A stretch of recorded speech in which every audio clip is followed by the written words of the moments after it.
उपमुख्यमंत्री अजित पवार आणि खासदार सुप्रिया सुळे आज एकाच मंचावर आले होते, मात्र दोघांनी एकमेकांशी बोलणं टाळलं. पुणे महापालिकेच्या मल्टीस्पेशालिटी हेलिंग हॉस्पिटलच्या भूमिपूजन कार्यक्रमावेळी दोघेही एकाच मंचावर होते. या कार्यक्रमाला फडणवीसही उपस्थित होते. सुप्रिया सुळेंनी फडणवीसांनी केलेल्या टीकेवर प्रत्युत्तर दिले. राज्यातील वाढत्या गुन्हेगारीवर नक्की बार गोळीबार सरकार अशी टीका केल्यानंतर फडणवीसांनी मावळमध्ये गोळीबार झाला तेव्हा सरकार कुणाचं होतं असा सवाल उपस्थित केला. त्यावर मावळमध्ये गोळीबार झाला तेव्हा पालकमंत्री त्यांनाच विचारायचा सवाल सुप्रिया सुळेंनी त्या ठिकाणी होत आहेत आणि मग संशय कल्लोळ. भोरच्या सभेतून सुप्रिया सुळेंनी दमदाटी करणाऱ्यांना तंबी दिली. दमदाटी करायची नाही, गाठ सुप्रिया सुळेशी असेल असा दमच त्यांनी भर सभेत घातला. बारामतीचे खासदार असून ढाल म्हणून उभी असल्याचंही सुप्रिया सुळे म्हणाल्यात. आचारसंहिता लागण्यापूर्वी 2 दिवसात 269 शासन निर्णय घेतलेत. पदस्थापना, जलप्रकल्प, कोकणातील कामांचा या GR मध्ये समावेश आहे. निधींच्या पूर्ततेचाही शासन निर्णयात समावेश करण्यात आलाय. काही दिवसातच आचारसंहिता लागू होणार आहे, त्यामुळे आचारसंहितेपूर्वी कामं उरकण्याची सरकारची घाई आहे. माजी खासदार शिवाजी आढळराव पाटलांनी राष्ट्रवादीचे आमदार दिलीपराव मोहिते पाटलांची भेट घेतली. मोहिते पाटलांच्या निवासस्थानी जाऊन आढळरावांनी त्यांच्याशी मनमोकळा संवाद साधला. आढळरावांना राष्ट्रवादीमध्ये प्रवेश करून लोकसभा लढवण्यासाठी मोहितेंनी विरोध केल्यानंतर ही भेट आता चर्चेचा विषय ठरतीये. भाजपावर दोषारोप लावण्याचं काम करू नका असा सल्ला रामदास कदम यांना भाजपचे माजी आमदार विनय नातू यांनी दिलाय. 2009 मध्ये भाजपनं आपल्या विरुद्ध कट कारस्थान केलं असं न म्हटलेलं बरं असंही नातू यांनी म्हटले. कालच्या गुहागरच्या सभेनंतर विनय नातू यांनी रामदास कदमांना उत्तर दिले.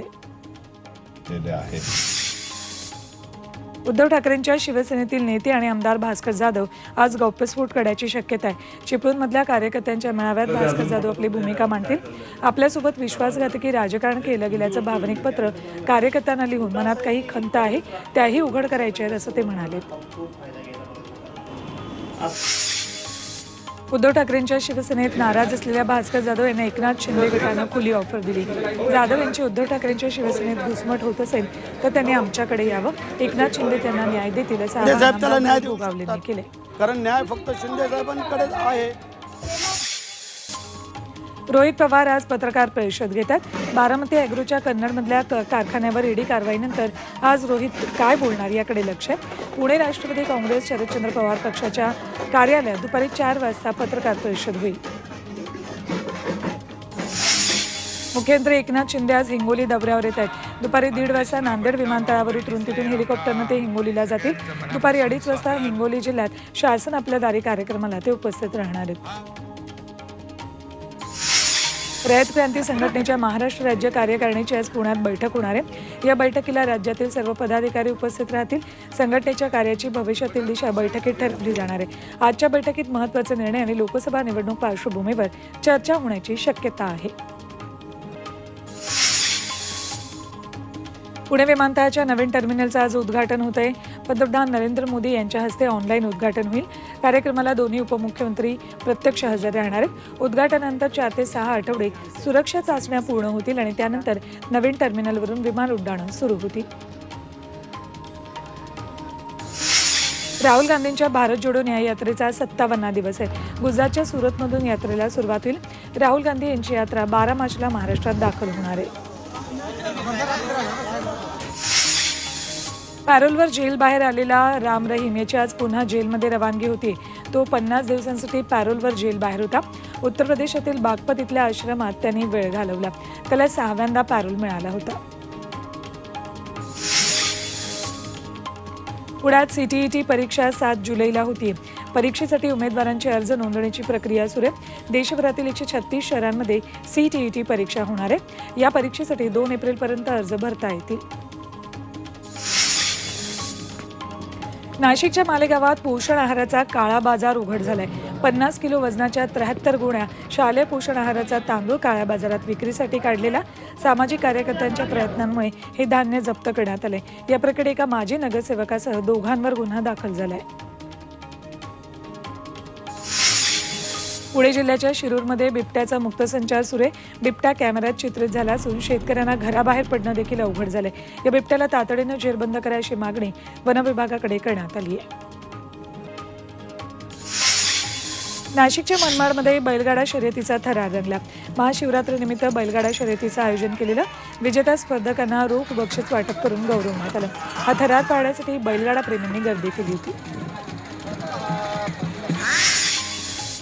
मुंबई उरणहून घारापुरीला गेलेले सुमारे 500हून अधिक भाविक समुद्रात अडकले. शुक्रवारी महाशिवरात्रीनिमित्त ऐतिहासिक शिवलेणी आणि शिवलिंगाचं दर्शन घेण्यासाठी भाविकांची वाहतूक सुरू होती. यावेळी घारापुरीहून परत येताना मोरा बंदरात प्रवाशांनी भरलेल्या 3 बोटी गाळात रुतल्या. अर्ध्या तासाच्या प्रयत्नानंतर बोटी मोरा बंदरात आणल्या. त्यानंतर प्रवाशांची सुटका झाली. नवी मुंबई अनधिकृत हुक्का पार्लरवर पोलिसांनी कारवाई केली. नेरूळ आणि वाशीतल्या अनधिकृत हुक्का पार्लरवर पोलिसांनी धाड टाकत कारवाई केली. या कारवाईमुळे शहरात छुप्या पद्धतीनं हुक्का पार्लर चालवणाऱ्या मालकांचे धाबे थंडाणलेत. तर नागरिकांकडून या कारवाईचं स्वागत होतंय.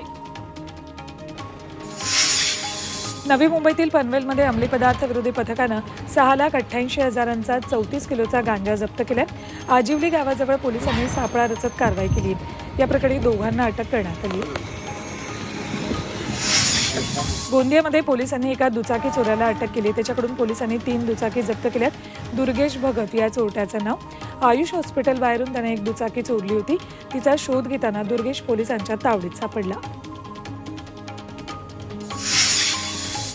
महाडमध्ये चोरट्यांनी बँकेचं एटीएम फोडण्याचा प्रयत्न केला. शहरातल्या भर बाजारपेठेतल्या अण्णासाहेब सावंत अर्बन बँकेच्या एटीएममध्ये चोरटे शिरले. मात्र त्यांचा चोरीचा प्रयत्न फसला. मात्र हा सगळा थरार सीसीटीव्हीत चित्रित झालाय. वाशिमच्या मंगळूरपेठ तालुक्यातील शेलू बाजार परिसरात चोरट्यांनी एकाच रात्रीत 8 घरं फोडलीत. कुलूपबंद घरं फोडून चोरी केली आहे. घटनेमुळे पोलिसांनी गस्त वाढवावी अशी मागणी ग्रामस्थांनी केली आहे. आरोपी शहाजहान शेख याला आज कोर्टात हजर केलं जाणार आहे. शहाजहान गेल्या 10 दिवसांपासून सीबीआय कोठडीत आहे. पश्चिम बंगालच्या 24 परगणा जिल्ह्यातल्या संदेशखाली गावातल्या जमीन हडप आणि महिला अत्याचार प्रकरणी तो अटकेत आहे. केरळमधील तिरुअनंतपुरममध्ये फ्लोटिंग ब्रिजवर अपघात झालाय. समुद्रामध्ये उंच लाटा उसत असतानाच ब्रिजचं रेलिंग तुटलं आणि त्यामुळे महिला आणि लहान मुलांसह 15 जण समुद्रात पडले. मात्र लाईफ जॅकेटनं त्यांचा जीव वाचवलाय. तामिळनाडूतील मदुराई इथल्या डोंगराला आग लागली. डोंगरावरील मधुकलम श्री काबालीश्वरी अम्मन मंदिर परिसरात आग लागली. वाढत्या तापमानामुळे आग लागल्याची शक्यता आहे. आग आटोक्यात आणण्याचा प्रयत्न अग्निशमन दलाकडून सुरू आहे.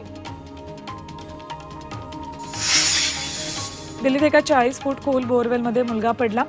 केशवपूर मंडी भागातील दिल्ली जल बोर्ड प्रकल्प परिसरात हा प्रकार घडलाय. बोअरवेलमध्ये अडकलेल्या या मुलाला बाहेर काढण्याचं काम सुरू आहे. अमेरिकेनं गाझापट्टीवरील नागरिकांसाठी मदत पाठवली. विमानातून अन्नपदार्थांचा पुरवठा केला जातोय. US संरक्षण मंत्रालयानं हा व्हिडिओ प्रदर्शित केलाय.